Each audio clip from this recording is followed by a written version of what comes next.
This scene of the 18th green in the first tee of the old course, chaperoned by the stern clubhouse of the R&A, is familiar landscape to golfers everywhere. And what better place to anchor this tour of Jack Nicklaus's greatest 18 holes of major championship golf than this lovely university town in the Kingdom of Fife? And what better man to conduct this tour than the best of his time, Jack Nicklaus? Jack, why have you picked only courses on which major championship golf has been played? Well, Jack, I think most of my life has been dedicated to winning as many major championships as I can and try to get the best major championship record, because they're the lasting ones. They're the ones that are here forever. The same with the holes that we play. They've been played by all the great players in the world. They've stood the test of time, and they are great holes. Well, as you know, we've divided the show into par threes, par fours, and par fives. We're going to begin with the par threes. What do you look for in a championship par three? Jack, I look for a championship par three to be a hole where if you play a good shot, you've got an opportunity for birdie. But I also want to make it exciting, so if you make a bad shot, you have the opportunity to make bogey or double bogey, so that when you're playing in a major championship, there could be a 2 or 3 stroke change in the hole. So off we go, from golf's most revered shrine to one of its most spectacular, Pebble Beach. All great golf courses have balance, particularly in their par threes, and Pebble Beach is no exception. I think that all great courses should have one good short par three. The 7th hole here, 107 yards at Pebble Beach, is my favorite short par three. It's had a tremendous impact on my career, from winning the National Amateur in 1961, 3 Crosbys, and winning 1 U.S. Open, and the 5th in a string of birdies where I almost won the 1982 U.S. Open. Wind conditions here can really make this hole change. Anywhere from a sand wedge to a 5-iron I've played on this hole through the years. The setting here at Carmel Bay, out on a point, my favorite golf course. I can't think of a better place to have my favorite short par three. Let's go play it. Isn't this an inviting shot? Pretty little hole, little left to right, today with a pitching wedge. Back to Sunday's pin placement for the U.S. Open. On the left, Jack's tee shot during the final round of the 1982 U.S. Open, a tee shot that set up a 5th straight birdie.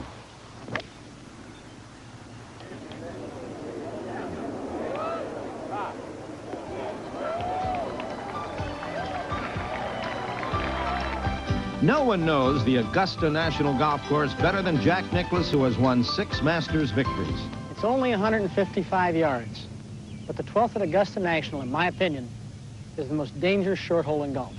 Why? I think this shows it right here. Here we're standing on the tee. This handkerchief is moving a little bit, but not very much. We look down at the flag. It's moving. We look up at the trees. They're moving, and maybe in a different direction.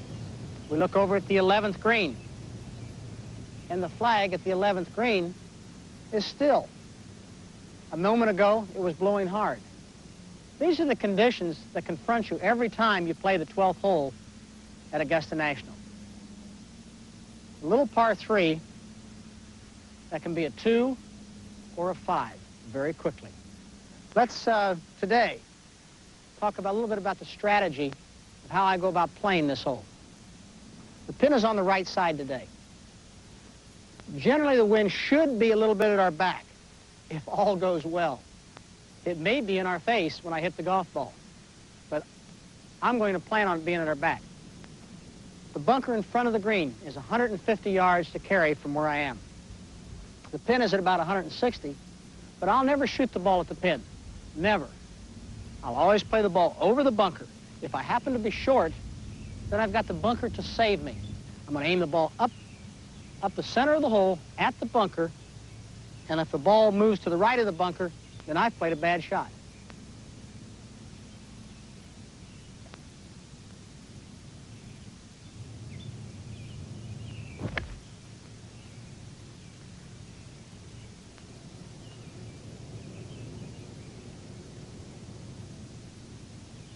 In the 1988 Masters, Sandy Lyle, playing just exactly the shot Jack suggests not to play, goes for the pin.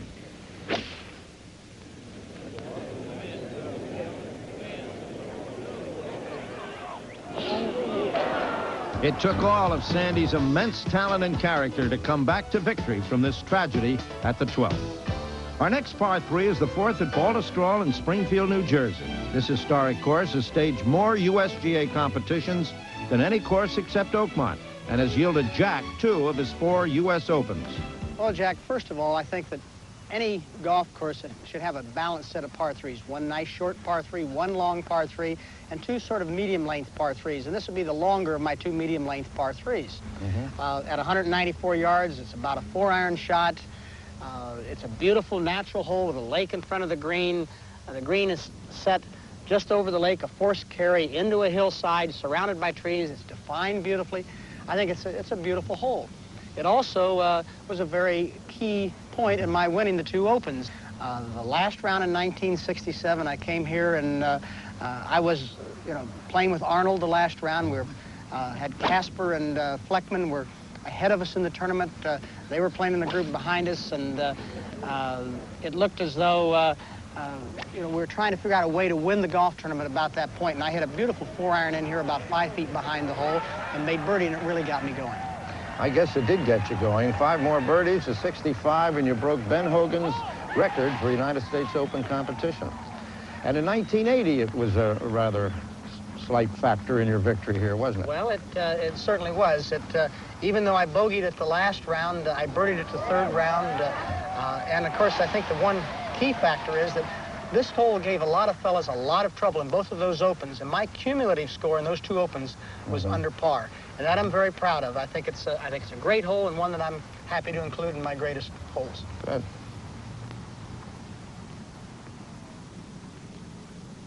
And I've got a 4-iron today, Jack. I don't know whether a 4-iron now is enough club for me, but we'll find out.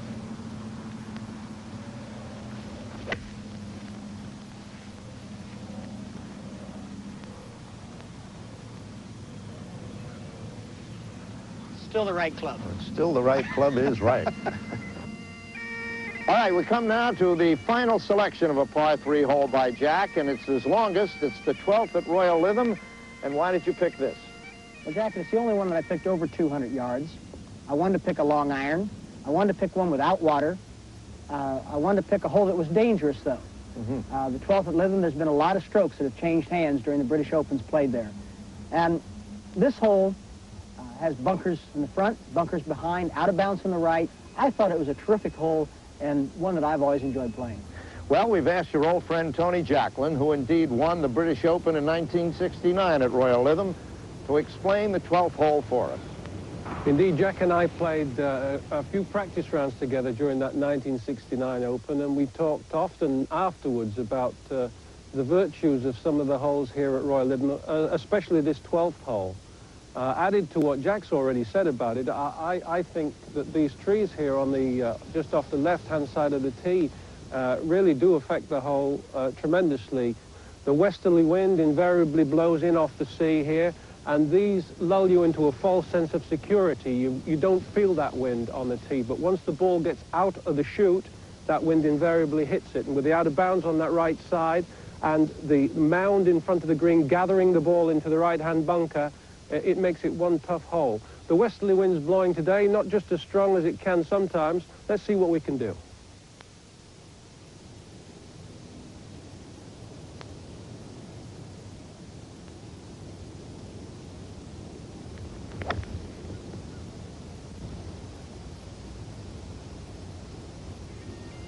Oh, I like it.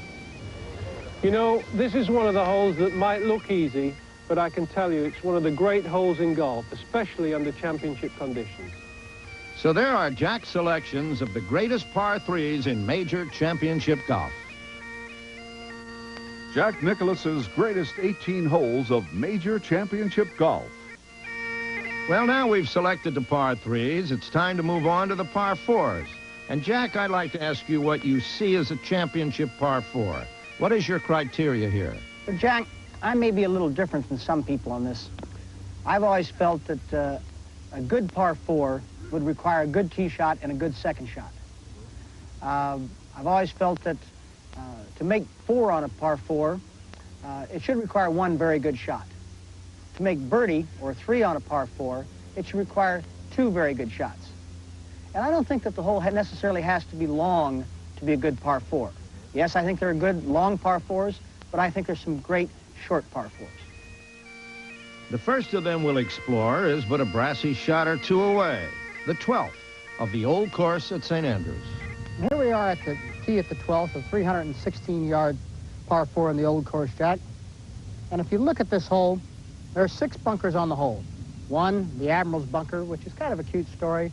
It seemed to be an Admiral Benson one day was walking along and he saw a cute lass walking over here, and he just couldn't get his eyes off of her and fell in the bunker, and thus they named the bunker the Admiral's bunker.